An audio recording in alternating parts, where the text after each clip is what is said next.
Hello everyone, this is General Hand Grenade. Welcome to my war room in Prince George, British Columbia.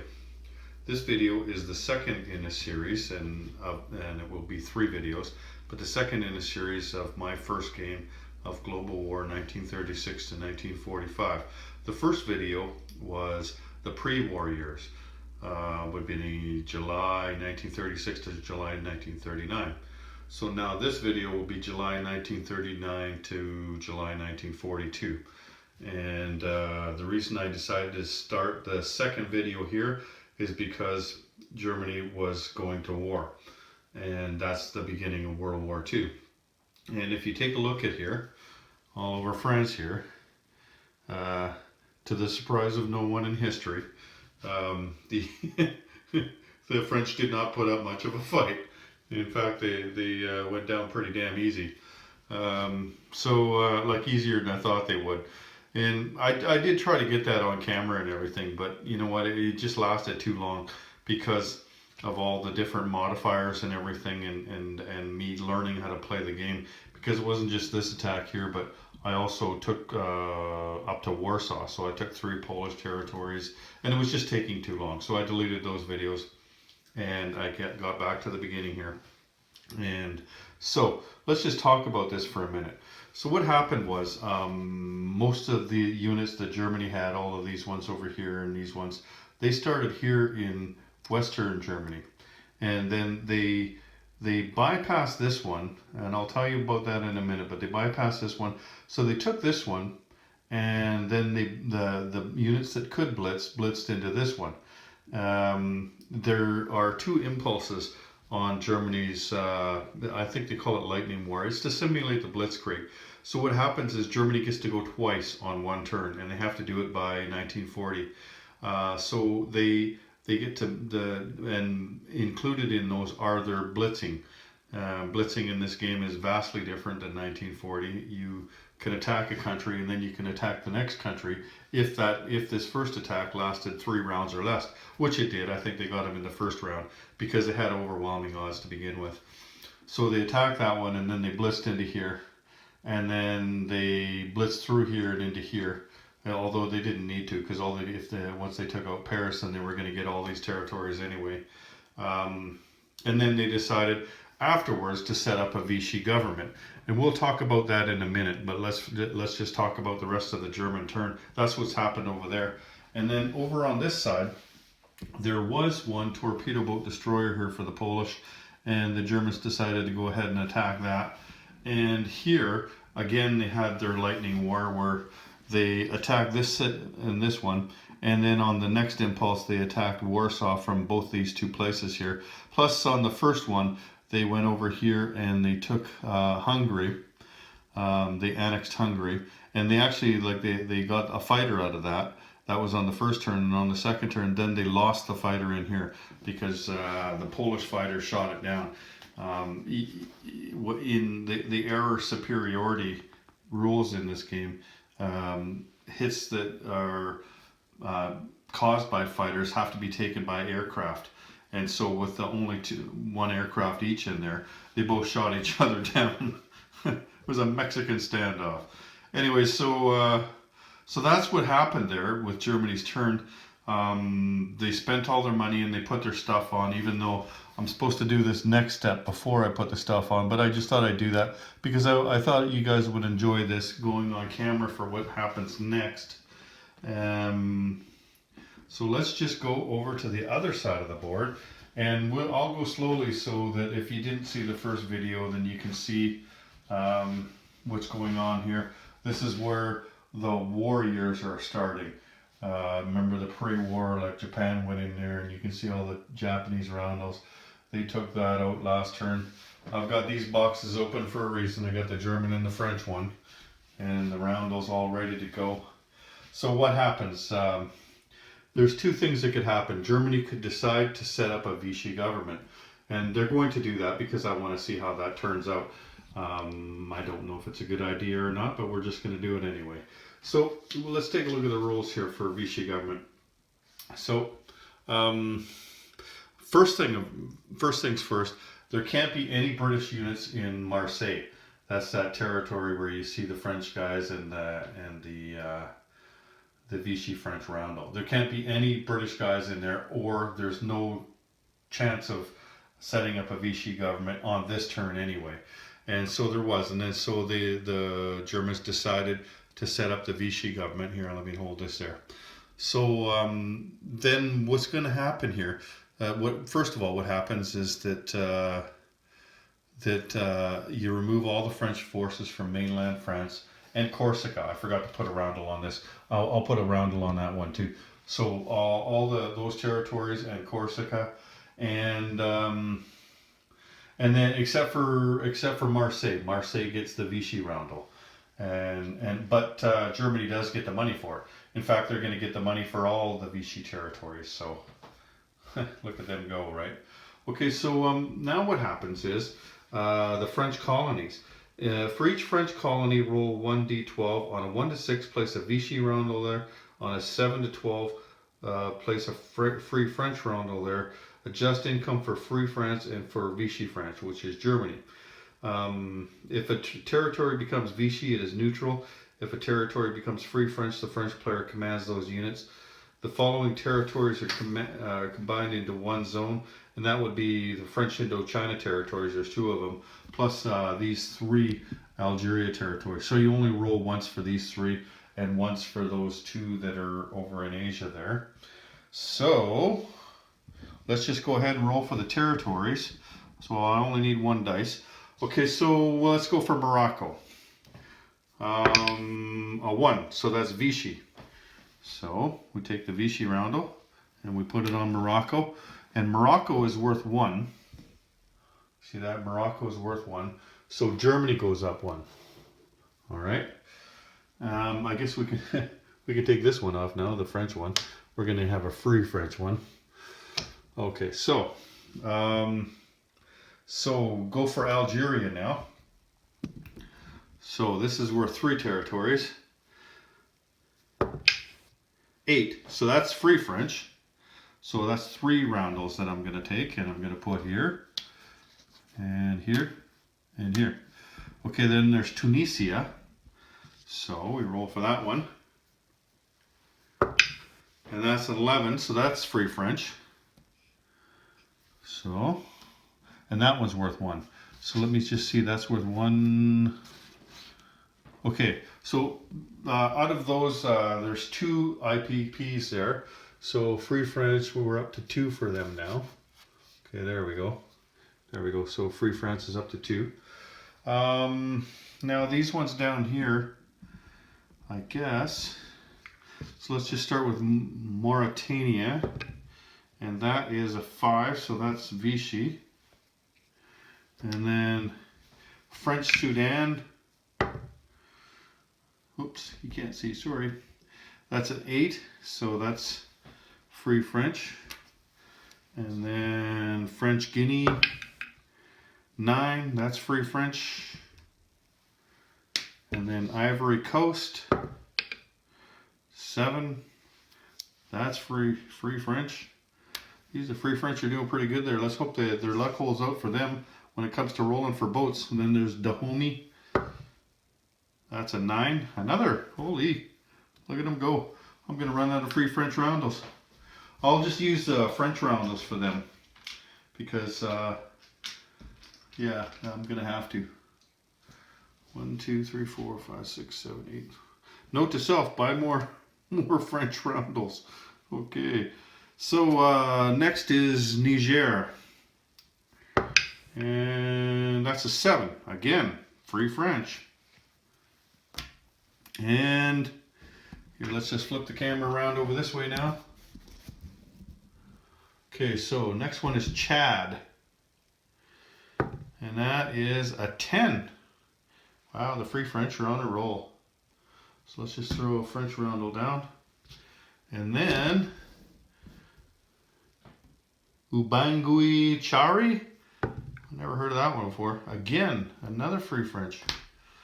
The Vichy are not doing so well in this, are they? And 12. Holy crap. Look at, I'm not cheating either. That's why I'm doing this on camera. So,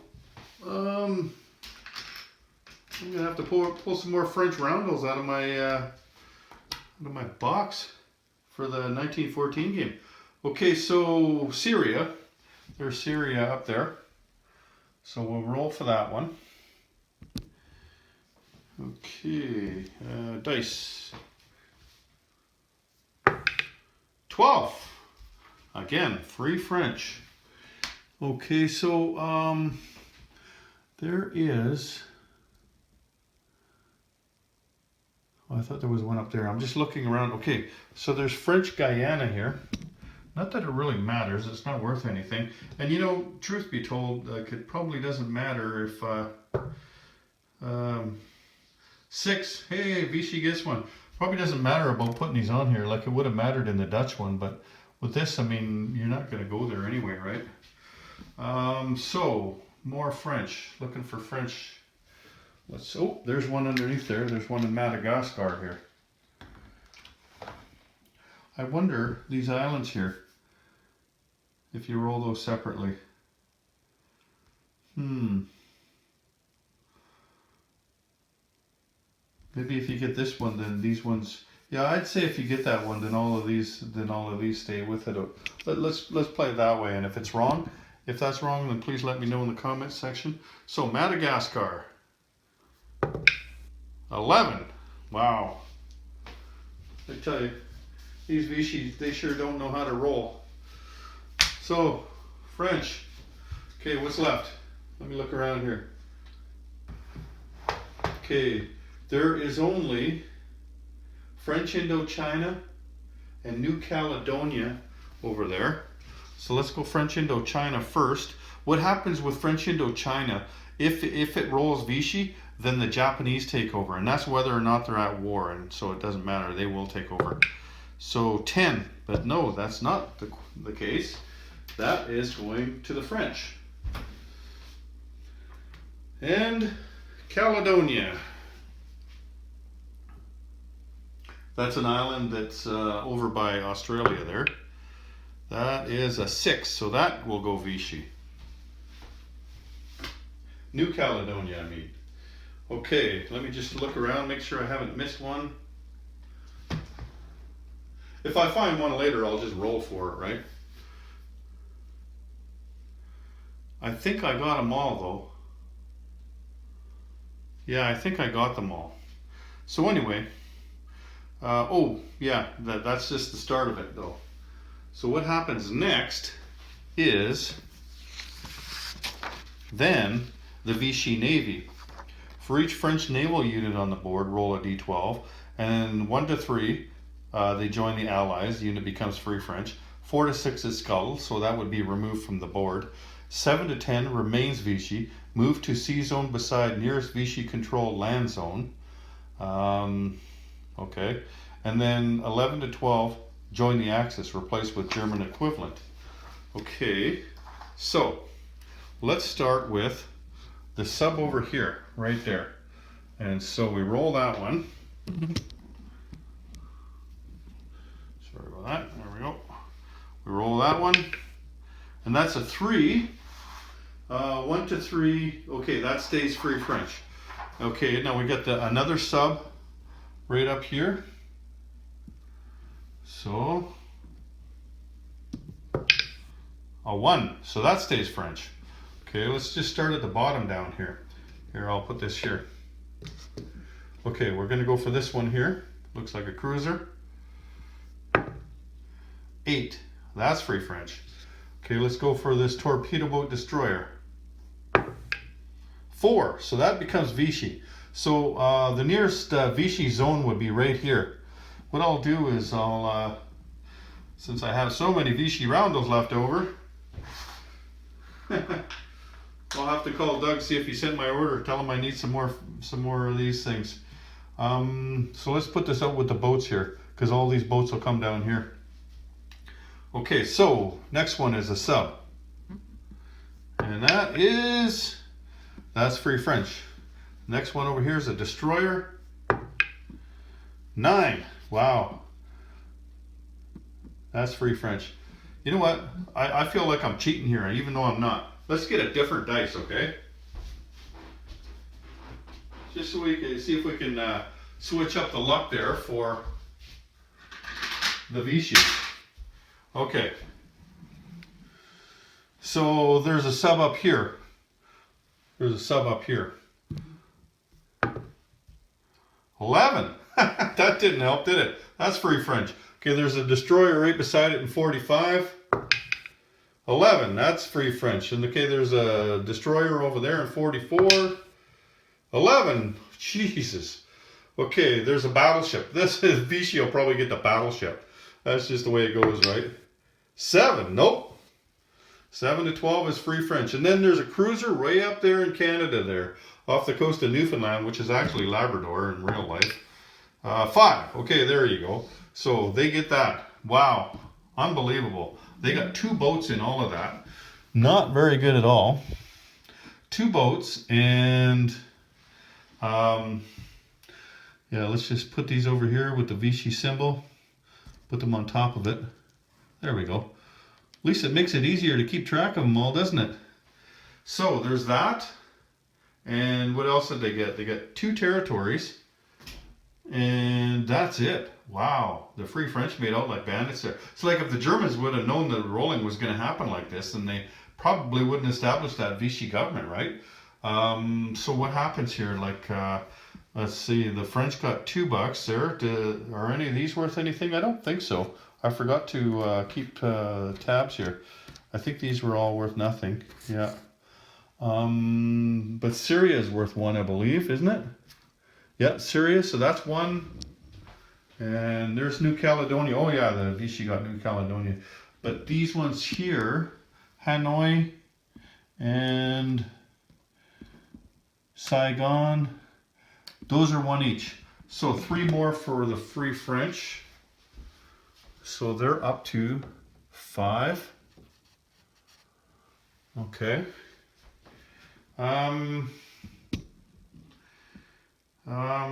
So that is it. That's how it all shakes down.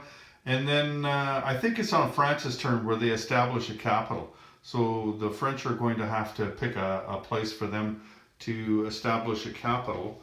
And anyway, I just wanted to show you that. That's the end of the German turn. So I'll come back at the end of this round of play. We're still in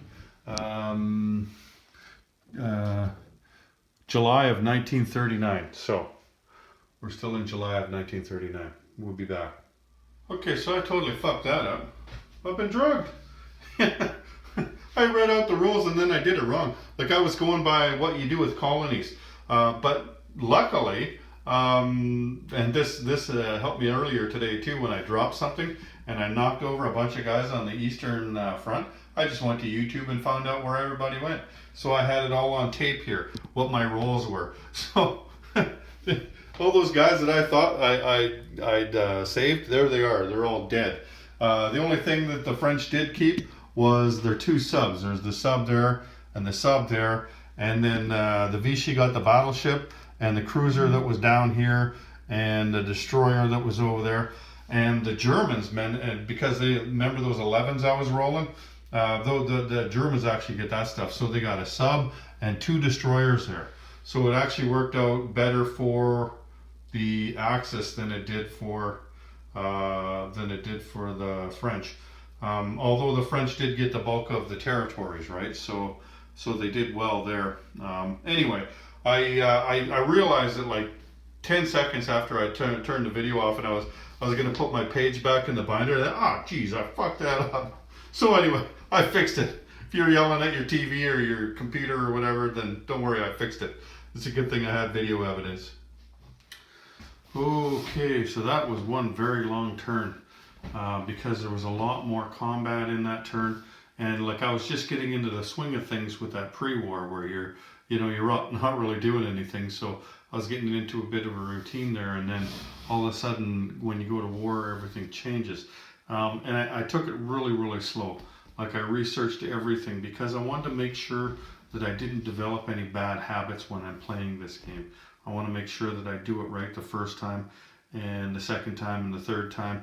And by the end of this game, I will probably have it down pat where I've got all the rules down right. Like if you screw up and do the rules wrong once, then you'll just keep doing that for the rest of the game, and then the next game, and then 3 weeks or 3 games from now, you have a big argument with your friends because no, that's not the way it's written down. This is it. No, it just goes on and on. So anyway, it's taken me a long time to do that. Plus, I sat down and had a long phone call there with Grasshopper. He gave me a call. He hasn't made any videos lately, and he says he misses it. So he figures he'll get some made this week, at least one of them anyway. So that's good news for all of us if he starts making videos again. Okay, so I showed you a little bit of what happened with the Germans, and the one other thing was that they got the French money. I didn't think you got somebody's money when you took over their capital, but it did say in the rules there in France for when you took over France that the Axis get their money. So I gave that to the Germans, and you seen what it looked like, right? And yeah, all of a sudden they've got lots of boats out in the Atlantic there because of the rolling that when we did the Vichy. So that sure paid off for them. Although they did lose one sub here. The British came out and took out that one sub, and then the French brought, like the British lost a sub in the process. So the French brought this sub up because like the Germans can come and take this out. They still can. They can take that out, or they can take this out. They've got lots of planes, and remember they got long range aircraft, right? Here, let me just show you what in case you hadn't seen that one down there isn't going to do the French any good. Radar, oh good, So the Germans and the Russians have long range aircraft. The Americans have heavy bombers. The Japanese, British, and Italians all have jet aircraft, and that's it, I guess. Are we missing somebody? No, that's it. That's right. The Chinese don't get to do that. Okay, so anyway, moving along. I wasn't sure what happened with the Spanish Civil War, so I had to sit down and read that for a while. I guess that just keeps going until there's a winner over there.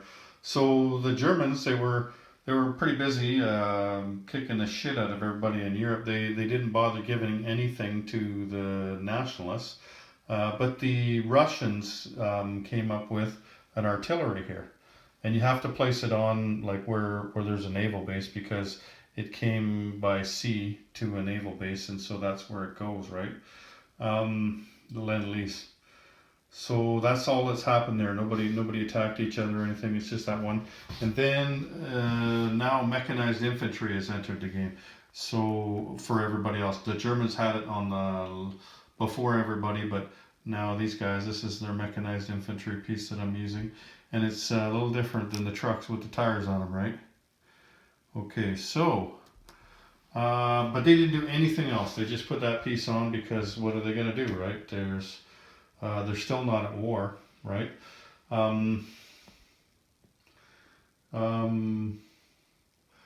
Just hang on a second. I think they're supposed to roll for income.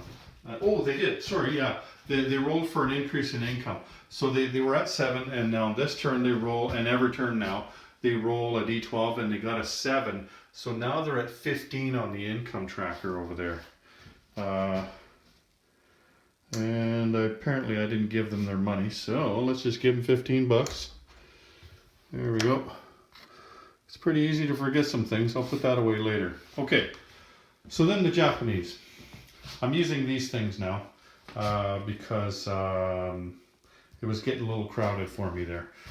So the boat that where all the boats are, that's this one right here, and where all of the planes were and the factory that's under construction, they're right here in this city. Okay, so that's where I'm building a factory, and so you see a factory over here on the facility production. So what did they do? Well, they built a mechanized here and a mechanized over there, and a couple of dudes. They took over this space down here. They were only able to get one more veteran there, so they've got 2 veterans now.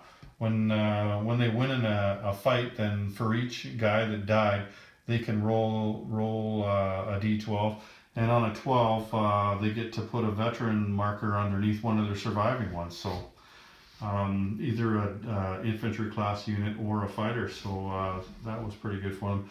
One thing I wasn't doing, and when I'm going back and I'm reading through and everything, it has to do with the mobilization of the communist Chinese. So you're supposed to roll the number of dice divided in half of how many territories they have, and a minimum of one, right? So if they only have one territory, then the dice is at one. If they had 4 territories, for instance, then the roll would be at 2. But anyway, the roll should have been at 1, and there's been 7 turns now, and I didn't realize that. Like they had an income of 2, right? And so I was just using that 2 IPCs to put shit on. So what I did was I took 7 dice now, because this was the 7th turn, and they should have been rolling every time. I know that their values of that didn't increase or anything, because they haven't done anything except for stay in that one territory.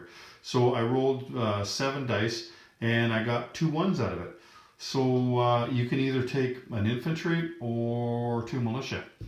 And what did I do? I think I took 2 infantry. And then with their 2 IPCs, they bought a militia. So they actually got quite a bit that time, just because I forgot and because they rolled well. And the Japanese, that's basically, yeah, they took this space down here. That's the only thing they did, was take this space down here. So they're right next to the Burma Road now, and that's the only thing that the nationalist Chinese have that is worth anything. That's worth 1 IPC, and the Burma Road is worth 1 IPC. So if they lose that, then they won't have an income anymore. They're sitting at 2 right now, just because of what they have there. So the Americans did not do anything over here. What they did do, like, they're getting ready for war, right? They're not sure if the Japanese are going to come across the water or what they're going to do. And the Japanese on their first strike, when they decide to hit the Western Allies, they get +1 for all of their stuff, and the people they're attacking get -1. So they can really do damage to the American Navy, right? So rather than put more boats on, what I'm doing is I'm just moving everything along on here. So this turn here, they bought one of these battleships. It was Iowa class, and I don't know if you've seen my video or not with the building a global war army America. But just take a look at this battleship. It's slightly bigger than the other ones, but look at the guns on that thing. The guns are actually sticking up in the air. Like all the other battleships, the guns are just bumps on top of plastic, right? But these ones have actual guns on them. And I checked the price on them. They're about $5 at Shapeways. So I bought 2 of them and threw that in with another order. Like, it's not really worth it if you're just buying those 2 things, because you got to pay $11 for shipping, right? But if you're like, I got that when I got all the air bases, and I can't remember what else. So and there's this French battleship that's still on here. I think that the Germans can take that over if they want now, right? So after the Japanese went, then it was the British turn. The FEC did something a little bit different this time. This time, instead of building 2 dudes, they got tired of building dudes, so they built themselves a sub. Their income is still 6 IPCs. The French did move this boat over here. I forgot to roll that because it was way over here, and I had those boxes sitting over here. So I did roll it off camera, and it did come out to be Free French, and yeah, I rolled it right this time. I think I rolled a 2 for that. So it stayed French, and then it moved over to here because they set up a new capital, and I'll show you that in a minute. Let's just finish off with the British first. Anzac didn't do anything. They only had 4 IPCs, so now they have 8 IPCs. And then they'll figure out after that what they're going to do. And the UK, what they did, and this is, I'll show you now. So the French decided that they're using the Arc de Triomphe, although this is supposed to be in Paris. You get 2 of these from Ebard, like you get the Eiffel Tower, and you get this, the Arc de Triomphe. And so I'm using that to mark the French capital. When the French lose their capital, they've got 3 choices. They can put it here, or Tunisia there, or in London, and I decided to put it down here in the Belgian Congo. And so that's just what I'm going to do to mark the French capital. So what the British did was they had a colonial infantry sitting here. They moved him down to here, and they purchased a militia and put him here because there is this French cavalry here. And even though I don't think it's just to protect the French, because the French didn't have any money, right? So like these guys could all come down, and then they could take out the French capital again, right? But these guys will stop them, or at least try to stop them anyway, until the French, they got some money this time. What is their income? Their income is 5 this time, so they'll be able to buy something on their next turn, and yeah, like that's what the British did. Except for there was one other thing, and if you remember, they got jet aircraft. Let me just put this up there. So I would just like you to take a look at this, and I'm speaking specifically to War Party at the Outpost in Oregon. Check this out, buddy. There's the meteor that you were looking for, the Gloucester meteor. So that's the out-of-box jet fighter from the America game. Okay, just so you know, they do sell those. You do have to buy America though, but I mean, it's a good game, and you get lots of great pieces, as you've seen when I was building my global war armies. So that's what they're using, is they're using the meteor for that.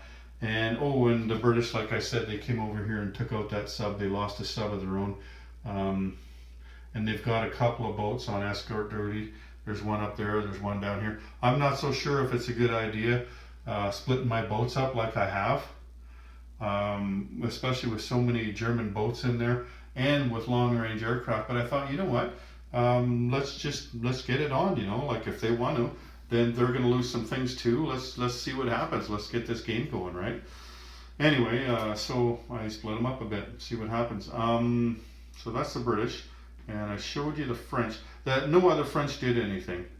I showed you what they did was just establish their capital. They don't have much to move around, so you know. So then the Americans, I showed you they built that battleship, and they moved this along. They had $11, so this was $6, and this was $4 to move over. So then they had 11, so they have 12 now. And here's my income here. Yeah, so what I'm going to do now, I'm just going to grab a dice. I thought you might want to see this, see how it works. So the Americans and the Russians now, they start building for war, right? So we're not just waiting for the Axis to do something to boost their income anymore. The Americans are going to add this to their income. Right now their income is 11. Oh, that's not a very good roll, right? So now their income is 14. Like you're hoping to roll 12s on there. So we just move this up 3. 1, 2, 3. And the Chinese didn't do anything. I think I showed you there. They just bought what they could and put it on there. Well, I showed you where Japan was anyway. They're just trying to protect the road as much as possible, but they're hurting pretty bad. So that is it. We're in January of 1940. Okay, we'll be back. Well, that was quite the eventful turn. Lots happening there, and I'm getting tired, so I'm going to cut it off for today.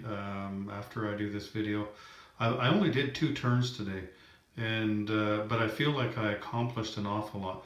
I had other things that I needed to do today, so I didn't work at this for like 8 hours or nothing. I went to here and there. I had a couple of things I had to do. I had a long phone call from Toronto there, and anyway, I learned a lot today once we were in the war. I wasn't learning nearly as much in the pre-war, but now I'm learning tons. So, like I said, a lot happened though. A lot of things missing in Europe here because we had a couple of big battles already. And like you'll notice here, there's no British Navy anymore. And there was one over here, and that's gone too. Because Germany attacked both those places. Now you remember all those subs they had in the Atlantic. So they came up there with the destroyers, and that's it. Like they didn't have any air support. And then the British destroyer survived. Um, the Germans retreated after they took out the light carrier. Because like I would have lost a destroyer instead of a light carrier. There was a fighter on that carrier, but with submarines you have target selection, and so in that last round of combat there, one of the submarines got a 1, and so he picked the light carrier, and then after that they decided to submerge, because then the British got a couple more hits on them, but.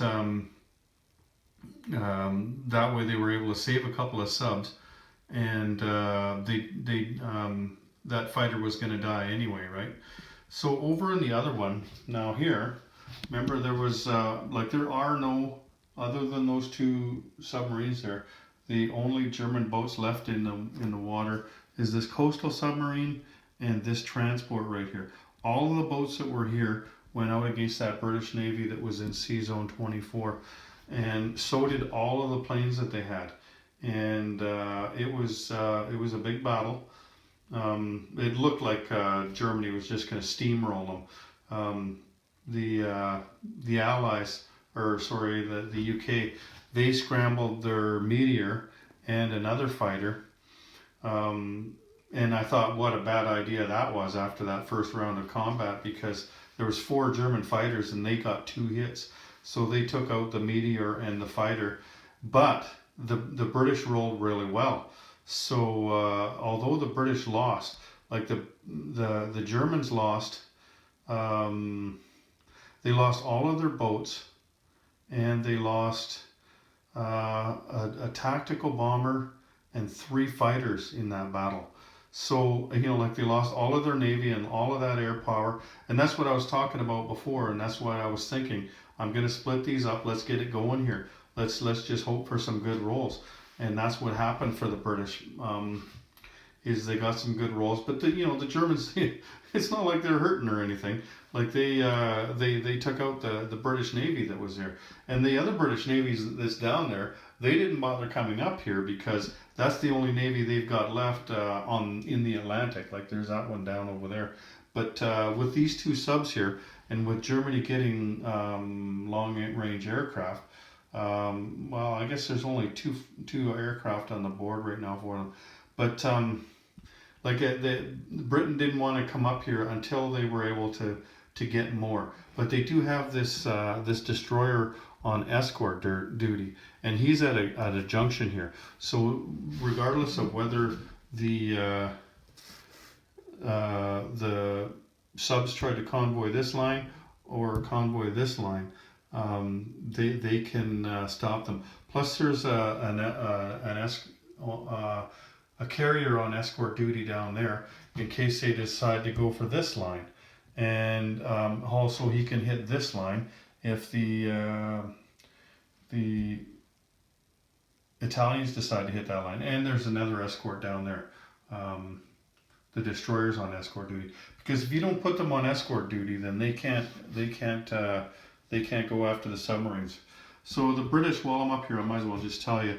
So they lost their Meteor, but they bought another one, and they're 15 IPPs. Like that's a lot of money, right? But they bought it anyway,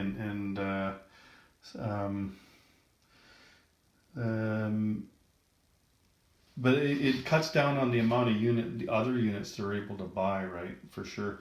You see all these German units right here.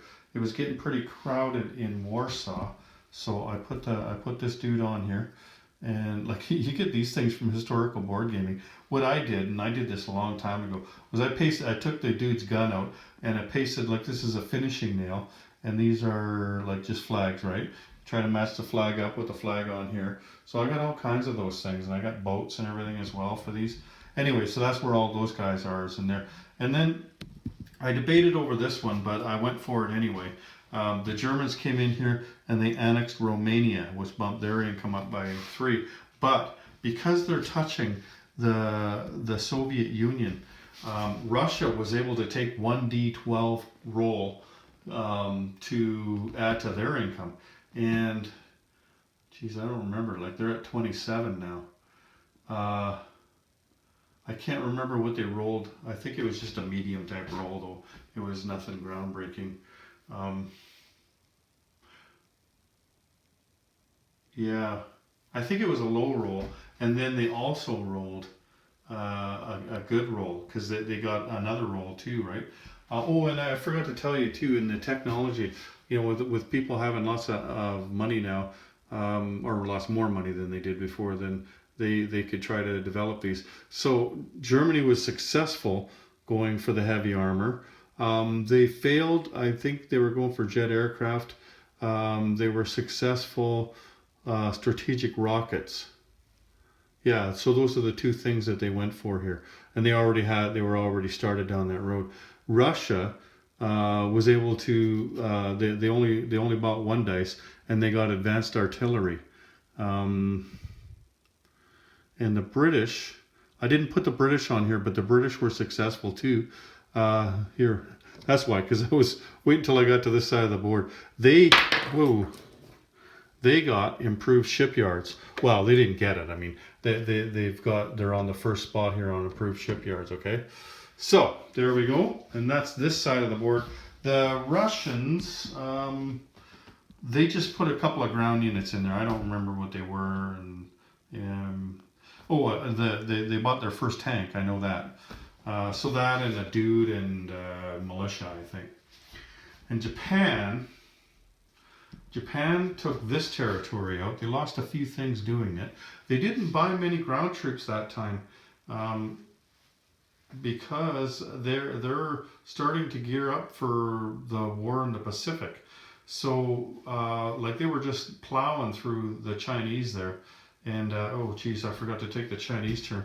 Here, let me just do that while we're here. I'm just going to take one guy into here and take this out. So Japan's going to go down 2, and China's going to go up 2.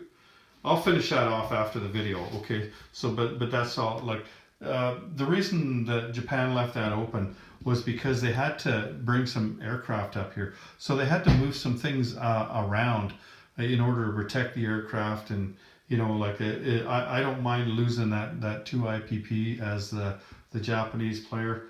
They're going to get it back. I knew that. So, and plus it spreads out the Chinese more, brings them to the coast where the Japanese can use their bombardments on them, right? Okay, so, but anyway, the Japanese, they placed this factory here. Like it took 2 turns, so this is the second turn, and they were able to place that factory, and that's where these planes are right now. There's no ground units in that space. They're moved up. They weren't able to place a ground unit, so they put their first tank on. Their tanks cost 2 IPP more than everybody else's because the Japanese weren't very good at tanks. So over here, they purchased another aircraft carrier. I forgot to tell you that I think they purchased a Yamato, and then this turn they moved it up. This one hasn't moved at all yet. They're kind of waiting. And oh, just as Germany bought a couple of bunkers. I forgot to tell you about that one. So that's where these things are. You see they've got the under construction sign underneath them. Now they take 2 turns to build. So next turn, Germany will have these, and I think then they'll try to build 2 more bunkers. Like they're going to build an Atlantic wall here, right?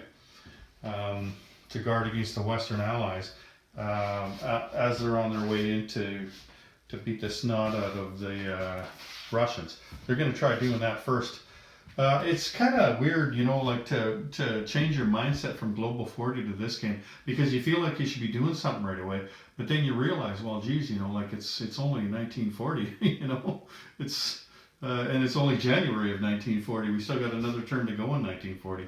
So, you know, like you're not that far along. So over here, after the Japanese and the British went, and I told you they bought that fighter up there, they placed their first tank as well. And I told you what they did with the other things. I think the only other thing they built was an infantry. They moved an infantry up and they built an infantry here. So that's the only other thing the UK did. And these guys, they built 2 infantry, and these guys, they did nothing. So now they have 12 IPP. Oh, I know, there was one more thing that the UK did. I forgot to mention that, and that's carpet bombing. They decided that's my first time ever carpet bombing, so they took that strategic bomber and they went in where one of those, the bunker is Belgium, I guess. And they rolled 3 dice, and one of them was a 1, so they got 1 hit out of it. And because there's no anti-aircraft there, or no fighter either, then very low risk. There's no risk in doing it. You go in, like the bomber's not doing anything else, send him in for a carpet bombing run, because nothing bad can happen to him. And so that's what he did, and he managed to get an infantry off. What else? I guess that French transport came down here. Ooh! And with the French money, the $5 they had, they put a factory on where their capital is going to be, and they got another term before they can take the under construction sign off of that, and then another term before they've got another $5 so they can spend it. The Italians, you know what? The Italians are not at war, so even though they developed that weapon, just like the Americans, they can't use their weapons, right? Also the Japanese as well. They're not at war against a major power, so none of those people can use their weapons. Like Japan and Italy have jet fighters or jet aircraft technology, and the Americans have strategic or heavy bombers, but they're not allowed to buy any because they're not at war. So I was thinking, geez, I should buy a jet fighter for the Italians, and then I thought, oh yeah, right, I can't. They're not at war. So what did they do? They did something. They bought something.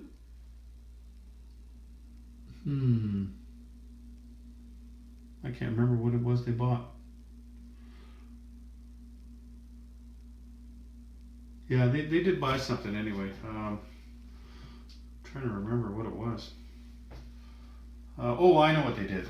There was a battleship that they had since the beginning of the game. Like at the beginning of the game, there was a battleship here for them. And a while back, I put it up I put it up to here. I think that was $6.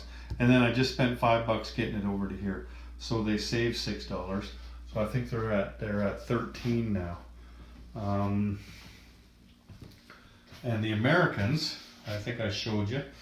So they moved their Iowa class battleship up 1. I think they moved one of these up 1. Oh, this was supposed to go on. They moved this up, and then this was supposed to go on. So let me just throw that. I did pay for it. I just never threw it on. He was going to go to this side of the board. So let's just put them on there. Okay. Yeah, and that's all they did was they just moved boats up along there. And then that's it.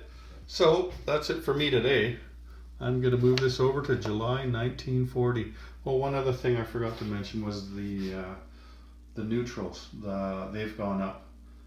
Like some of the neutrals, you got to remember every turn to look at the neutral cards, because it'll say add 1 infantry in January of 1940 or whatever, right? Like, or I think somebody even got a fighter that time. Yeah, the Turks, they got a fighter and they got an infantry that time. Finland, they got an infantry, so they don't just have ski troops anymore. What else? Well, you know what? There was something I was going to mention before. Like you see, the Netherlands, their capital is still there. I was reading this morning when I first got up a post on accessanallies.org in the Global War section. Let me just sit this down and talk about that. So yeah, I'm learning lots from guys that have played the game, Monk and Rank Carcass and other guys.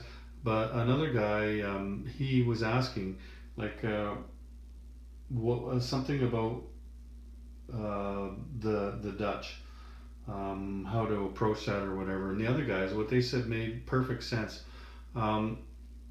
Germany should not attack the Netherlands until until the Japanese are ready to attack down here. Now the Japanese are not at war with these guys down here, right? But what happens if you attack? If you take out Netherlands capital, then that brings the Netherlands into the war, and there's $10 down here that the UK gets to split up, the Commonwealth gets to split up between their three factions, the FEC, ANZAC, and the UK, right? But what they were saying, and what made perfect sense, is don't bother attacking that. It's only worth a couple bucks or whatever. For one thing, you're going to give bonuses to. Actually, no, you wouldn't give a bonus to them anymore because they're at war. I was thinking France and the UK. But you are going to give the UK all this money, plus all this stuff to use, right? And the UK is at war. Like the UK could declare war on the Japanese if they saw an opening, right? If they figured, hey, now's the time to take out that battleship or something if it was left alone, right? But you could imagine like these things here going over here, then all of a sudden you got a bigger navy. So what these guys were saying, it makes perfect sense, is wait until these guys, the Japanese, are ready to take these islands. Like they're all ready and they got their navy and everything. They're still not at war with America, and then boom, they take this stuff out, and Germany on the very same turn, that's when they take out the Netherlands, because then they can have that, and the Japs can have this, and then the British don't get to use all this money. Like there's probably going to be a buck or two or three left over, right? On the first turn after the Japanese hit them down here. But it's way better than giving them $10 and all that stuff, right? So I'm glad I'm reading these things. There's lots I've learned from these guys online. So yeah, that's why the Germans. Otherwise, that might have been something I did this morning when I got up and did that first attack for the Germans was take the Netherlands first, but because you could still do that and make it to Paris, but I'm glad I didn't. So that's a lesson for you if you didn't know that already. Note to self. I know you want to kick Sebastian in the nuts as hard as you can, but just try to hold off. Try to wait. Just wait. So then, at the same time, when you do end up hauling off and kicking them, then the Japanese can fuck some shit up down here. There's your lesson for the day. Take care, everyone. General Hand Grenade out. Okay, it's a brand new day today, and yeah, a few interesting things have happened. So the British have been having some success with the carpet bombing. So Germany has decided to take a break from building up on the front lines and start spamming some anti-aircraft guns. So I think they bought 3 of them this past turn. Their bunkers are done now in these 2 places. They didn't buy any more yet though because they were busy buying anti-aircraft guns. Yeah, Britain took another one off from there. They got themselves a medium bomber. They haven't had one all game because the one they start with they gave to the Spanish nationalists, and the Spanish nationalists didn't do anything this time. And you know what, as I'm thinking about it, I just realized, let's grab the dice here, neither one of those 2 did their rolls. Like I did put some things on. The Russians gave a tank to the Republicans. So the nationalists get 1 roll. And what do they have to hit? They have to hit a 1. They missed. And then let's give the red dice. And these guys need a 1, 2, 3, 4, 5. These guys need a 5. 5. They got it. So they either get a dude or 2 militia. I think they're going to put a dude on because they want to attack over there. That's why the Russians gave them a tank here. But finishing off with the Germans did take this, and that's it.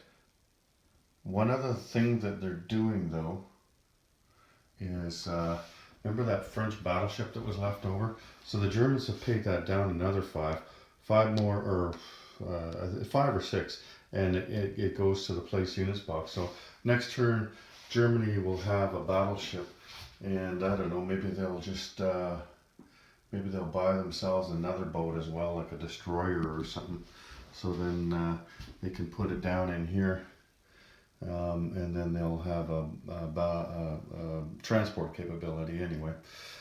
So that's all with the Germans. Oh, they did have some success with rolling up here.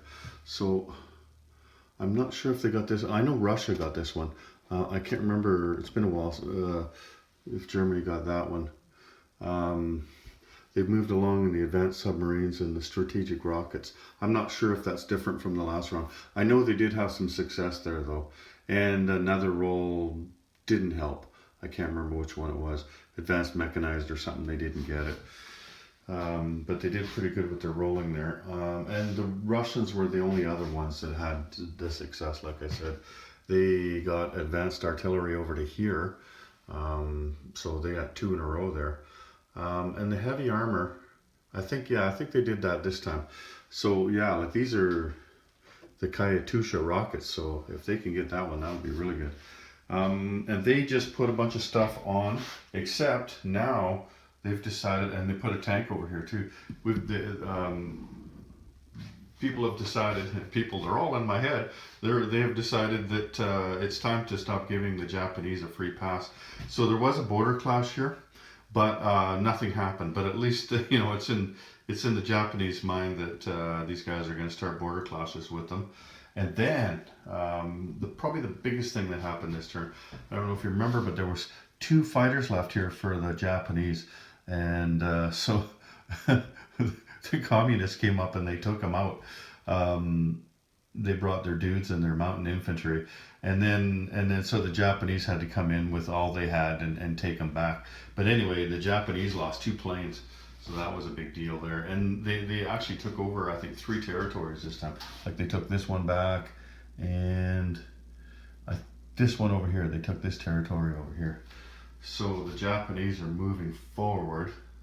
Although I don't think they gained any money other than the $2 they gained back with this one and the $1 that they gained back with that one. So they didn't go up any further in their income from the last time they collected. And down here, I don't think there's anything different. They took their transports off and they put them in the water over there. They bought a couple of light armors. I don't know, it just seems like medium armors are not worth it for them. They're not going to do a lot of blitzing. And they cost 8 IPCs. And you get an attack of 6 and a defend of 5, whereas the light armors, they're only 4 IPCs, so they're half as much, and they attack it at 4 and defend at 4. So I got that one, and I got one other one that's on Japan over there, and they bought a fighter and a couple of dudes. So the Americans, well, let's just finish. Let's just keep going on the line here. Okay, the British, a couple more dudes over here. The Anzac put on a coastal gun here. So what they're going to do next time is they're going to buy minor factories. So that'll take 2 turns, and they're going to put it in Queensland. They figure, while the Japanese are not putting any pressure on them at all, let's get set up over here. So they can at least put 2 things on at once if they have 2 factories, right? So there's that. The nationalist Chinese, all they did was put 2 militia on somewhere in there. And over here, the British have put on another factory, so they'll have 2 miners over here. So they'll be able to put 2 things on. And what did they put on? Oh, they put on a mechanized infantry there. And nothing else happened in Africa except that the French factory went on. This isn't a French guy. That's a Belgian Congo guy. So they still have to, they still haven't done anything. It's taken them this long to recover, but at least they have a factory now, and next time they'll be putting on units. So I guess that there will be another dude going in here, and they've got a medium armor. So that means that they might even take a shot at the nationalists this time. So the Germans are going to have to think about putting something in there. Okay, so the Navy that was down here for the British, they took it up top there and put it back where the old Navy was. and then they put on a fighter. So they've got a jet fighter and a fighter over there that can scramble into that sea zone where the British boats are. That should be enough, because one of those planes is a transport plane. So the Germans only have, I guess, 3 planes and those 2 subs up there, and I believe they can hit with that coastal subs. Oh, wait a minute, they can't, because the coastal sub has to stay adjacent to the coast. So those things are safe from the coastal sub. So all they would have is 3 planes and 2 subs against all those boats, and a couple of a jet fighter is 8 when it scrambles. So that's a pretty good shot at a hit there. So it's unlikely that they will do anything. The Americans, I don't think they did anything over here. Down here on the build box, the only thing that they did was they moved along their Iowa class battleship. So it's ready to go on. All 3 of these things are ready to go on. I made a post last night on axisandallies.org wondering, if it was a good idea to save up all my ships on there. And a couple of the guys seemed to figure that it was a better idea to spread out my ships here. Because Japan, when they make their first strike, they have a thing called first strike. So they can, on one turn in the game, they can attack one space, and everything they have is +1, and everything the opponent has is -1. And plus any aircraft that they bring in have first strike capability. So if planes hit something, then those things die and they don't get to shoot back. So if I spread the things out, then they can't take everything anyway. So that's probably what I'll do. I'll put some boats here, and like put them in 3 or 4 different places. That way it's not even worth it for the Japanese to come over with their entire navy and take one of them out. Like they could, unless they have enough boats that they can take a few of them out. And I did, I think I forgot to mention that the Japanese, like they've got a couple of carriers coming, and they've got that Yamato battleship. It moved up as well. So they're all ready to go with those things.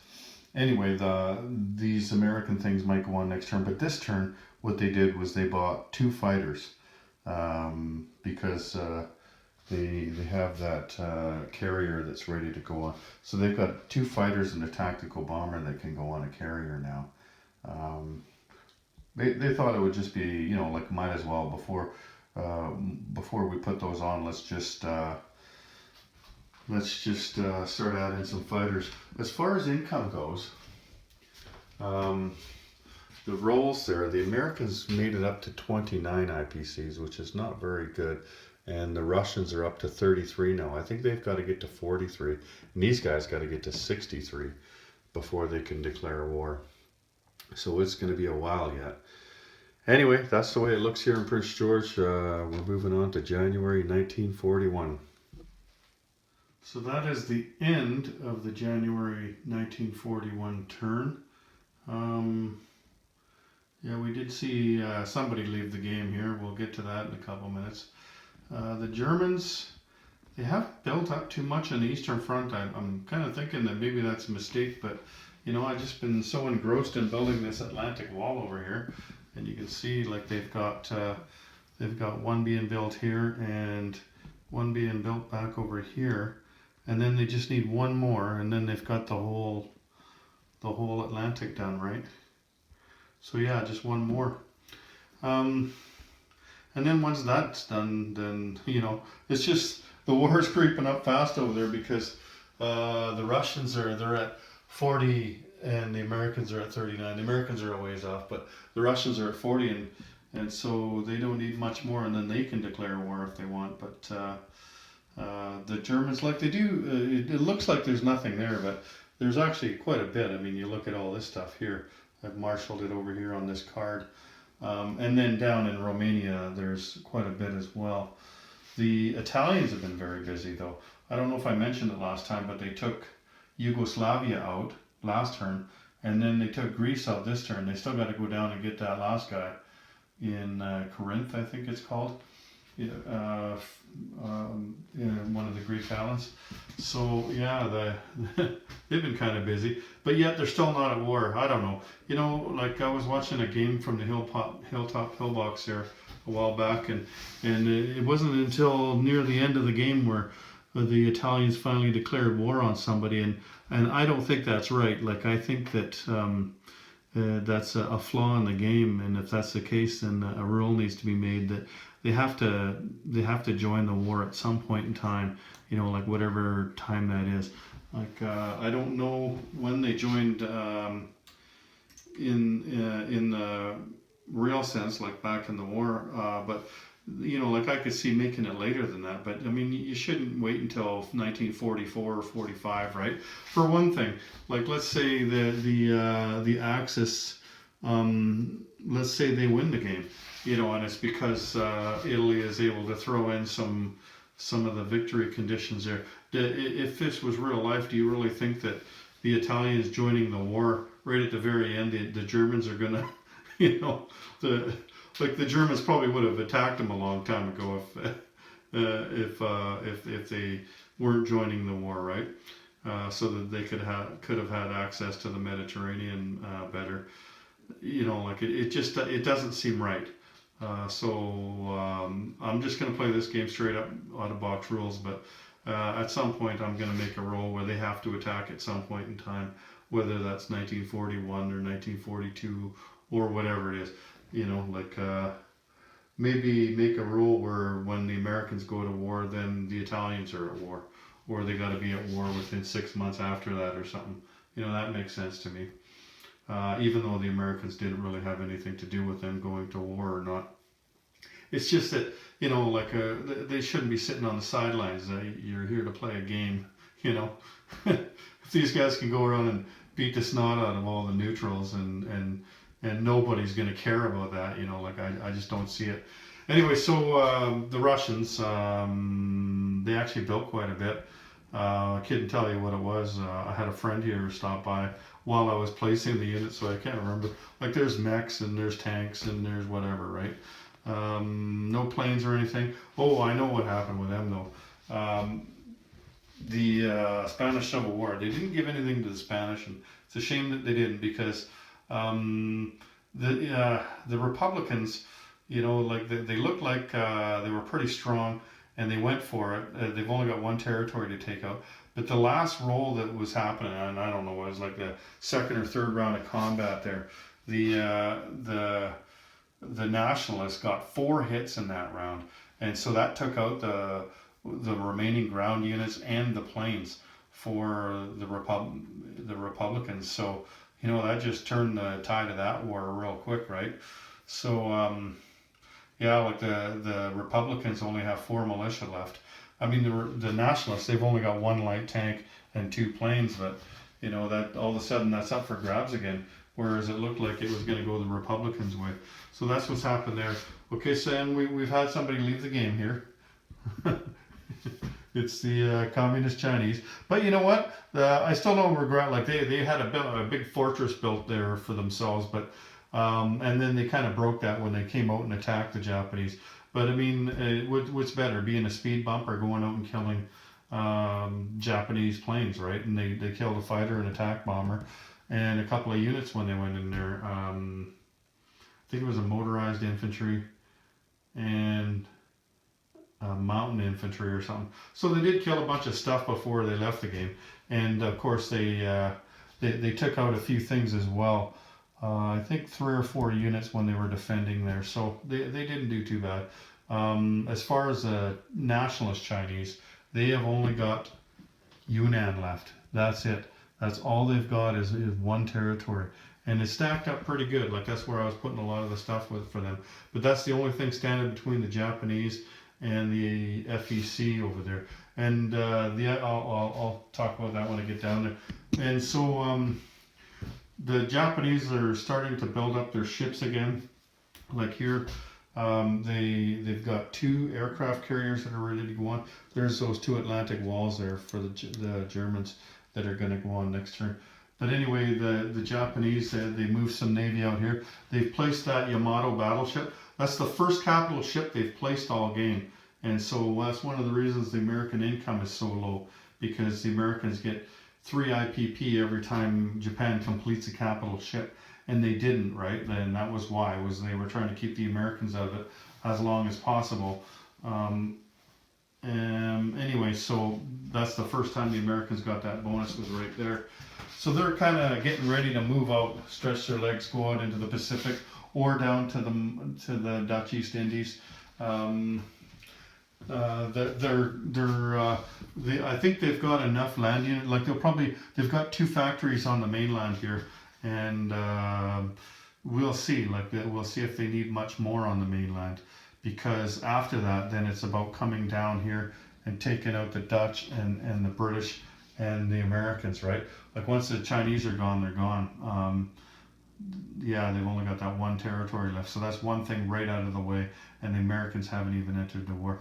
One thing I didn't do was Lend-Lease to the Chinese nationalists there, or the communists for that matter, but I didn't Lend-Lease to them, and I don't know. We'll see if that was a good idea or a bad idea. The Americans kept all their money, and you can see what they've done there. They've spread their boats out over there, so that they placed 3 boats. They've got the Iowa class battleship that they placed this time, and they placed they bought a sub. They placed the aircraft carrier, and they had a light carrier too. And what they did with that was they Lend-Leased it to the British. That's why that light carrier there has nothing on it right now, because the Americans, that's the last thing that happened just now, was the Americans placing their units and Lend-Leasing and stuff, and so the British got that light carrier now. So they're not looking too bad up there. They're looking a lot weaker now, though. You look at this there. I was kind of trying to entice the Italians to attack. So what I did was I took these boats out of there, and the Italians, they were too busy going after neutrals, so they didn't bite. But that's what they're trying to do. They're trying to draw the Italians into the war, saying, "Hey, look, come get us," you know. But it didn't work. But I took some units from here. I took a tank and an infantry, and I brought them over here.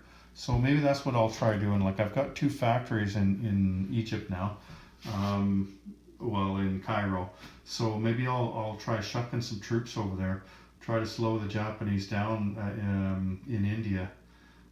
Because I mean, what's to stop them to keep from going after that, right? Got to slow them down somehow, and like the Anzac, they're not going to get much money, and if this plan of the Japanese works out where they beat the crap out of these guys all at once, and then the British aren't going to get that money. And then, you know, like, can the Americans get over in time? Who knows, right? I guess they can. It's not like Global 40 where, you know, once they got enough victory cities, the game ends, right? I mean, it's going to go till 1945 regardless, unless, of course, you know, like if one side completely wipes another one out, I could see surrendering early. Other than that, you go till the end and see if you get more points, right? Anyway, the British, so they did that. They what else? Well, they bought a tactical bomber and a dude that they put on up there. What else? They moved their carrier up the line there, 1 space. So they're going to get an aircraft carrier and a couple more turns. I think they placed another dude here as well. Oh, the Germans did convoy them last turn. I forgot about that. The Germans were able to convoy them, and the British cruiser wasn't able to take them out, but they did limit them to only 2 IPP. So 2 subs only got 2 IPP. That's not too bad, right? As a British player, I was happy about that. As the Germans, I was kind of, oh well, you know, first time convoy, and we'll get better at it. So that's the first time I've tried convoy raiding. Every time I try something new, I make sure to sit down and read the pages in the book to make sure I'm doing it right, and then I come back out and I do it. And so it is taking a long time to play this game, and you know, I'm hoping to get this video done by the time I go back to work tomorrow night. Maybe even done today. I've got 2 more rounds after this, and I doubt if I'll get both rounds done today. I think maybe 1 more today and 1 tomorrow, and then upload it on Monday, and then And then the last video that takes us to 1945, that's going to take longer because I'm going to be at work, and so I'll try to get one turn done per day, and that's not such a bad thing anyway, because when it's getting down near the end of the game, I haven't really been thinking a whole lot about strategy to this point. And what I mean by strategy is looking at the victory conditions and what I need to do to achieve the victory conditions. So taking a little bit of extra time in the last third of the war is going to help me in that I will take a look at the victory conditions, and I'll sit down and I'll actually look at the board rather than just, okay, it's Germany's turn and go take Germany. Okay, so he's got it, and then go take the, like, I'm not really stopping to look around and to, start to think, okay, I wonder, should I go this way or should I, I just play, right? I just react. But the last third of the game, I'm going to take more time and see if I can try to achieve the victory conditions for all of the different nations. I keep trying to move the camera around a little bit here so you can see. So anyway, is there anything else that I've missed here? What's happened this turn? Probably, but I mean, I'm moving the camera around and you're taking a look so you can see if there's been something different. For you, it's only been a couple of minutes since the last round. For me, it's been, I don't know, 4 hours or something. I went out and went to the pool and, hung out with a friend for a while. Anyway, that's me, and that is the end of January 1941. So now we're moving to July 1941. We'll be back. And the Chinese are toast. Completely dead. There's no communists and no nationalists. So I guess it's time for the Japanese to move on. Not much left to do there. It's July of 1941, or the end of July, so we're going into 1942. It was at this time that the Americans entered the war, but they're still only at 45 IPC, so they're not going to be entering the war this turn. Because unless the Japanese declare war on them, but we'll have to see. I don't know why they would. Like they're all set up here to move on. Okay, so let's just go over and take a look at the Germans there. I wanted to show you the Chinese to begin with. The Germans, they've got this one last thing to go on. That'll go on this coming turn. And let's see. So they've got their Atlantic wall set up, except for that one that's going here. The one bunker that's going to go over here. And then that'll be all the bunkers over there. And then of course they're going to coordinate at some point in time to take out the Netherlands with the Japanese when the Japanese are ready to take out the Netherlands on the other side of the board. And some developments here. So the Germans developed heavy armor, and you know what? I screwed up. Like I knew what the rule was, and I was adhering to the rule for all the other nations. But for some reason, I was developing weapons for the Russians. I don't know why, because they weren't in the war. But I don't know how to undo it. Like I'm like 3 or 4 turns down the road. You know what I mean? Anyway, they've developed advanced artillery, and they've got some on the board. So I don't know what to do about that. I guess just call myself a cheater and say, next time I'll do it right. But that's the only nation I did that for. Like the Americans weren't using their weapons, and like none of the other guys were developing weapons that weren't at war. It's just those guys. But anyway, so the Germans have developed that. They've also moved along the advanced submarines and the strategic rockets. So they had a very successful turn there, developing weapons. I think they were 3 for 3 on their rolls there. So over here, so you can see here we've got the little rocket trucks there, Katyusha or something like that. Anyway, so they're all ready to go, and the Russians are at wartime income, so they could declare war if they'd like to. They're going to if the Germans don't, I think. So then the Germans here, they've moved up. Before they were back, but that's because they didn't want to give these guys more dice rolls and get them closer and get them to where they are now. So they knew like the Russians were only 3 IPPs under their wartime income, so they thought, well, we might as well take them now. And then so there's all these guys here. They're over here. There's not as many on the card now because half of them went over here, right? So we've got units here, here, and here, and they're all going to move in this coming turn here. And oh, here, look at this. There's the first Tiger tank. That's the first heavy tank of the game. And I think the Russians bought 4 of these things. There's one here, one here, one here, and one back over here. They're moving back over here. They didn't have much pressure. And you know, they've done border skirmishes for the last 3 turns, and nobody's hit each other. I mean, I don't blame the Japanese. All they had was a militia there, but the Russians can't seem to hit anything over there. They need to unjam their guns, I think. And they bought a medium bomber. I decided to put the medium bombers on these long flight stands because I wasn't hardly using any strategic bombers in this game. And so that's going to help differentiate these from the tactical bombers, because when you're way back, it's kind of hard to tell sometimes what they are. Like these ones here, this one looks a lot like the transport plane that I have. This is a medium bomber, so I've got it higher up, and this one here is higher up too, and it's up at the same height as the strategic bomber. So see what's new over here. I don't think anything is new over here. Yeah, I think I did most of the stuff down at the other side there. Except, yeah, okay, so let's just move down that way. So I showed you what happened with the Japanese. They've taken those guys out, and they've got their carriers here ready to move over. When they're ready to declare war, then that's when they're going to move those over and throw them on. I made sure that I had enough aircraft for them already, so when they go on, they're ready to launch, right?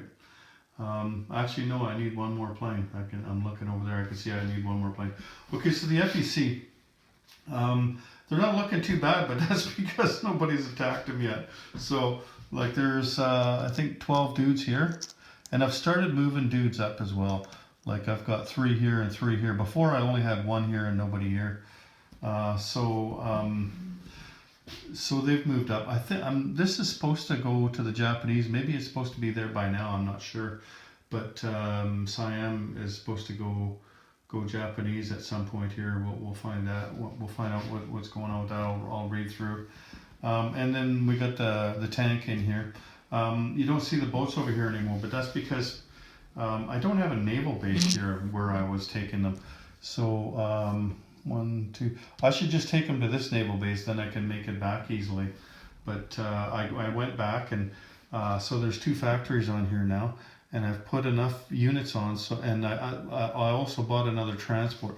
So they're going to bring 4 units over this time, and we'll see what the Italians decide to do, because they're still not attacking anybody, right? They did bring down another dude and an artillery. And then they also took that Greek island down there. So they've gone as far as they can up to Turkey. It would take them another turn to move everything back to Greece, and then attack Turkey if that's what they wanted to do. So they're either going to go towards Turkey there, or they're going to come down here. I'm not sure what they're going to do. Their weapon is what is it? Jet aircraft, so that would help them out big time. It's just they don't have much money, right? So that's a lot of money. 15 IPP for jet aircraft, so I don't know if they're going to go for that or not. We'll see. They got to attack at some point in time. Okay, so then down here, the French, all they did was put another dude on and save their other 2 IPP. And what else? That's all the French can do. That's all they have. It's a shame that when I screwed up there that it wasn't a screw up. It's a shame they didn't get all those boats that I thought they got, because they'd have a ton of boats and they could just you know, just go waste themselves against the Japanese Navy or something, right? But as it is, all they have is one submarine on the board. Anyway, what else we got here? The UK, yeah, I think I told you, okay, the UK put that stuff on there. These guys over here, so Anzac, they placed a factory, and that's all they did. That's all the money they have. Like now, they've only got four IPPs, so they can't afford much. Maybe they'll start buying, like maybe buy a Marine or something like that, because it's getting around that time for the Japanese, or start buying subs. So every 3 turns, they could buy 2 subs, maybe go that way. We'll see. They will hit wartime income soon, I think, though. It's just about time for the UK and Japan to be at war. What else? Earlier in the game, I don't think I told you this, but Germany did try their one roll. Like that, you could try once to annex the Argentina there, and they missed. Like you only get, and you don't get to try again. You only get to try that one time, and so they missed that roll. In Spain there, the British gave them an infantry, and they rolled to get, I think the Russians gave them one last time. So they've got 2 infantry, the Republicans. And Germany hasn't given them anything, the nationalists. So there's pretty much a stalemate over there right now. I don't know what's going to happen. Somebody's going to take the initiative. It could be that they're both going to wait till late in the game and then throw some money at it. You know what I mean? Because that's what it takes. It's hard to take over Spain, I'm finding, because of all of that mountain territory. It's easy to defend, but it's really hard to attack. And that's the same as it is everywhere, where you're attacking into mountains or into cities. Like China was tough to do, but the Japanese, it's, you know, like they had overwhelming force, and plus they had a lot of plains. Mountains don't affect plains, so you know that was pretty easy. But in Spain, I mean, there's not a lot of plains, right? So anyway, I think that's it. It's been a long day. I don't think I'm going to do any more today. So where are we at here? We're going to January 1942. And where did we start here? We're here. So 1, 2, 3, 4. I think I was going to do 2 more, and then I was going to put out this video. And then the last video would be what's left there till 1945. So the Americans will probably be at war by the end of this video. So let's just move her over now, January 1942. See you then. Well, I was going to wait till tomorrow to finish this video off, but I only had one more turn left before this video was over. And then, of course, I'm going to be taking it up again in the next video, finishing this game off. I had dinner and there was nothing on TV, and this game was really getting good, so I thought I'd come in here and finish it off. This turn has taken a long time, I tell you, because a lot has happened. So first of all, the Germans came in here and they attacked, right? And then the Russians, like you see, there's not as much, like there's all there is in there is partisans. Not partisans, I mean militia, because like I should have kept this, there was just a pile of units. Here, take a look at this card over here. You see I had another one sitting here, and it had more units on than this one, like many more. Not as many tanks, but a lot more of everything else. And the Russians, on their first turn after Germany attacks them, they can only hit one territory, right? So they took everything they had and they went after Bessarabia here. There was a heavy tank there, and there was another tank. It just, like, that was their best opportunity, was that one right there. And so they went after that one, and they did take him out, but they had no ground troops left over. All they had left over was these 3 planes right here. And so they were pretty happy about that, but would have been nice to take the Bessarabia out, but you know, it doesn't really matter. So then what they did was they moved this factory here back to here. They can move one major factory or two minor ones. So they moved the major factory, and then they torched their other two factories. There was two minor factories here, and they torched their air bases. It's called scorched earth. So you can retreat and just torch your factories before you leave, just so the Germans can't use them. So let's take a look over here before I move on. Nothing really happened over here. I placed this last thing there, so my Atlantic wall is complete, and there's anti-aircraft guns all along here as well, because this bomber here, he didn't even bother taking a shot this time. He was scared of those things. Anti-aircraft in this game, you get to roll at 3. Well, it's 12-sided dice, but still, that's a better chance than rolling a 1 on a 6-sided dice, right? So anyway, they didn't take a shot at him, and Germany bought quite a bit of things. There's their second Tiger tank. You know what? That first Tiger tank, though, I think there must have been like four or five rounds of combat. He hit one thing. He just kept rolling 10s and 11s and 9s. He couldn't hit a damn thing. So that's what Germany's done there. They've kind of jigged their units around down there and moved everybody up to the front. This thing here is where I showed you that card was over there in the corner there. So that they don't look all that heavy over here. What they were doing, they want to make sure that that the Germans couldn't blitz through. So that's why they've stacked up this territory and Moscow, because the Germans can come into this territory, take it out, and then keep going with their planes and their tanks and their mechanized infantry into Moscow. But I don't think that they have enough. That's why it looks so bare everywhere else, because everybody that could went to this space here. There's no other way where they can get around. Just go like they could go here and then here, but that doesn't get them to Moscow.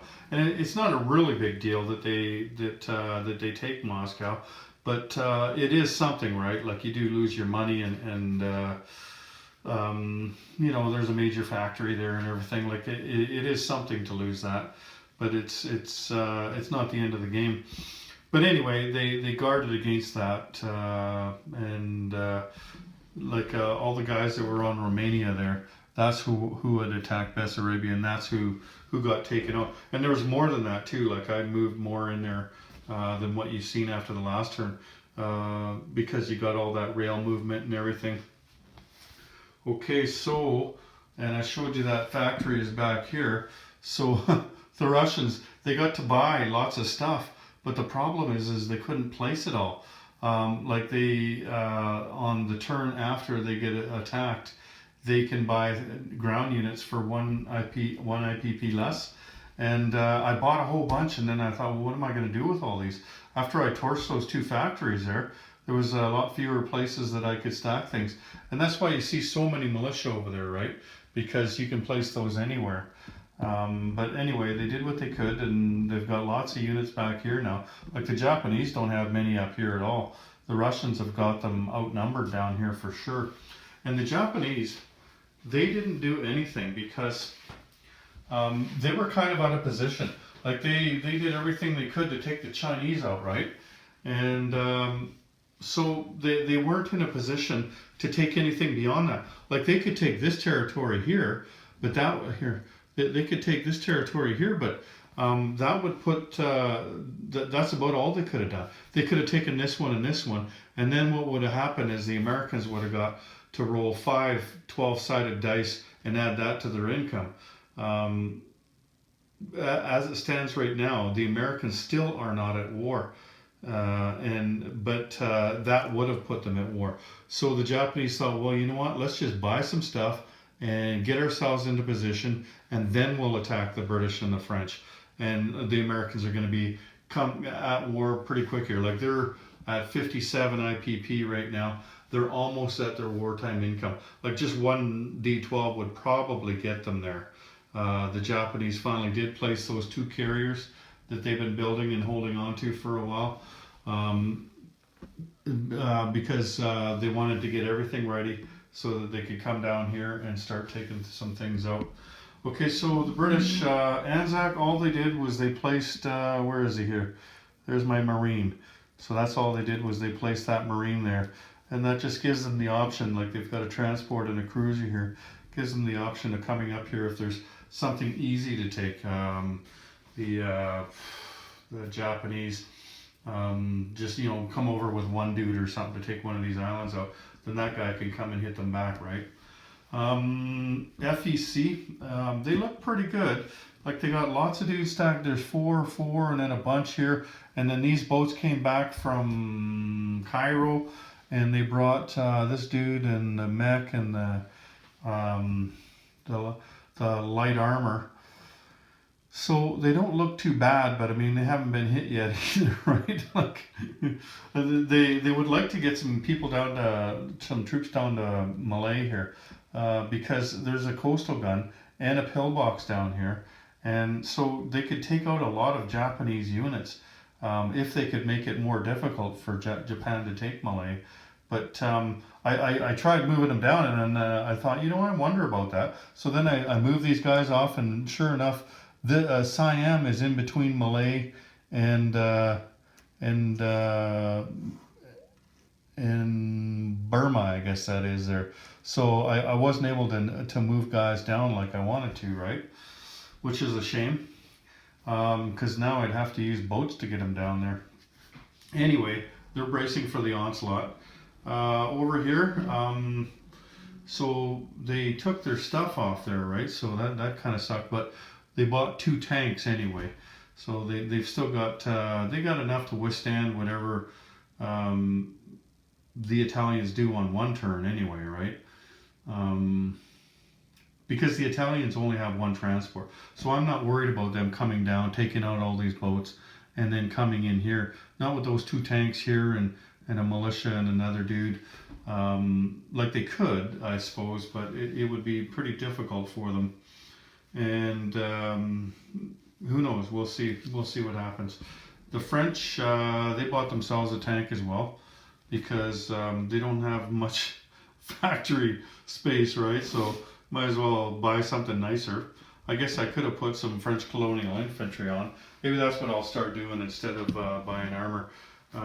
But it was nice to get one tank, because if you just have dudes, then it's tough to attack somebody, right? Like they're good defense, but they're not as good offense. So having a tank with those dudes, at least they could come over here and hit these guys or something if the Italians ever decide to get off their ass and go to war here. Nothing else happened in like the Italians didn't bring anything up here. What they did was they moved everything they could to Greece, because Greece is adjacent to Istanbul there. So they're looking like they're going to go into Istanbul. But who knows? Maybe they're faking. I don't know. The guy's not telling me anything. Maybe they'll come down here instead. We'll see. Nothing happened in Spain. The Republicans didn't get their roll. They got to roll a dice at 5, and they missed. And the Nationalists had to roll at 1, and they got theirs. So the Nationalists got a dude there, and the Republicans didn't get anything. That's kind of cooled off there. Nobody really seems to care too much about that one. They're more interested in fighting each other than sending troops to each other. I have to check the rules now, because I think that there are some things that can happen as far as at least Sweden goes anyway. Sweden might be Germany's now, I don't know, so I'm going to have to sit. Now that Germany and Russia are at war, I'm going to have to see what's going on with that. And with Finland, I'm not sure. There's ways to annex them, like if you marry somebody's mother or something, then you get to, I don't know, it's weird. The Americans have started building transports and units over here. So they've got a couple of Marines, and they've got an elite Marine, and they've got a few infantry, and they got 3 transports on this side of the water. Just getting ready for when they're allowed to leave, right? I think that's just about it. The Americans, they've moved everybody around there. I'm not sure if I mentioned it to you, but it took me 2 turns, but I put minor factory on here. I might turn that into a major factory too, because otherwise, you need enough capacity to build a whole bunch of stuff here, right? For when you got, because they're gonna have lots of money, right? So you want to have lots of capacity. That's the stack of Japanese boats there. That is where this marker is here. That's where all those guys are. And they've got 4 Special Navy Landing Force sitting on Formosa there. So they can hit anywhere they want from there. They could even hit Calcutta from there, but that's not enough to hit them with, I don't think. So they're definitely going to go next turn, because the Americans are coming into the war next turn for sure. Let's just take a look at that card while you're on camera here. Let's see the German card here. So, what does it say here? It doesn't. Oh, if Sweden is neutral or Axis possessed aligned, then they get +3. Okay, I knew that, but I'm just wondering. Maybe down at the bottom there. Okay, there are special alignment conditions. Romania. Oh, I gotta look at the rules. Never mind. It tells you to go look at the rules. But I knew that there was some kind of alignment conditions for those guys, and I knew that it. Like I glanced at them earlier, and I thought, oh, that's not till they're at war with Russia, so I'm not gonna bother. What's happened up here? Somebody did something. Oh, I think the Russians got over here. They moved one over to. I think that's it. I don't think anybody else. Oh, maybe, I don't know if that was there. It's hard for me to remember, right? When you're playing this game by yourself, it's kind of overwhelming. It is getting interesting now, though. Like before, it was just, it's long, slow build-up. I tell you, I'd hate to play this game if I was the Americans. Like, you might as well just, okay, you guys are going to start on Saturday? Give me a call on Sunday, I'll come in and play, because you're not going to do anything until then. Unless, for some reason, like the Japanese decide to attack you or something. But the Americans, like, I've been playing this game for days. 3 days now, and the Americans still haven't done anything. Sure, it's taken me a long time to play because I'm by myself and because I'm learning the game. But, I mean, look at how far along the game we are there. You look at the calendar there.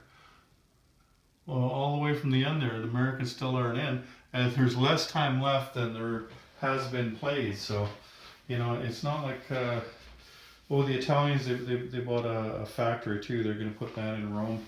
Yeah, so it's not like they're gonna. It's not like you can just keep going as long as you want, right?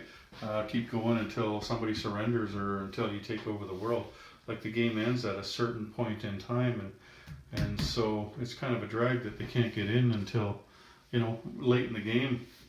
But anyway, that's it for this video. I'm gonna upload it, and the next video is gonna take me longer. I mentioned that earlier. I'm not gonna talk more about it, but I told you why there. It's gonna take a little bit longer to make the next one. So we are going to July 1942, and the Americans are going to enter the war probably that turn.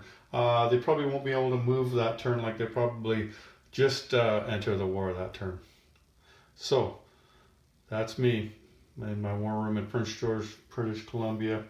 You'll probably see the next video next weekend. Take care, everyone. General Hand Grenade out.